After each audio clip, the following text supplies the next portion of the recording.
Purificateur de fumée industriel dénommé AFPI Barelek. C'est l'invention de Abdou Barmeni, un jeune chercheur nigérien.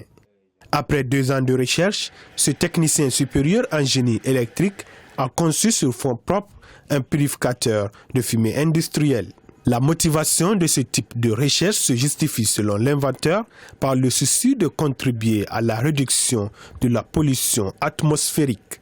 La plupart des images, ils ne font que montrer des usines, des cheminées qui dégagent de la fumée.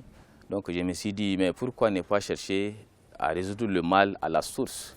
AFPI Barelek présente une particularité.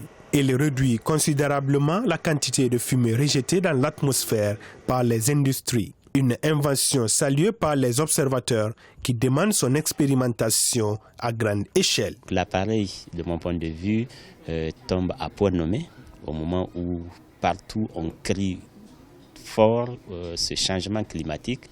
Il peut donc apporter un plus dans la maîtrise de ce changement climatique. C'est donc une idée très intéressante et très ingénieuse, comme j'ai eu à le dire, qui mérite bel et bien d'être encouragée et d'être perfectionnée.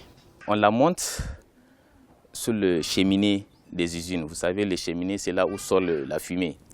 Donc, comme j'ai dit, pourquoi ne pas chercher à résoudre le mal à la source? C'est pourquoi j'ai pris l'initiative de dire de placer un dispositif, un T.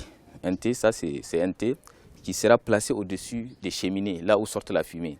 Donc la machine sera branchée sur une autre dérivation du T. C'est à partir de cette dérivation que la fumée va passer dans la machine pour être traitée et ensuite pour que la fumée ne soit plus une fumée si polluante que ça. AFPI Barelek est selon son inventeur dans le circuit pour l'obtention du brevet d'invention au niveau de l'Organisation africaine de la propriété intellectuelle. Par la mise au point de ce purificateur de fumée industriel, Abdou Barmeni entend apporter un plus dans la recherche de solutions aux défis du changement et du réchauffement climatique dans le monde.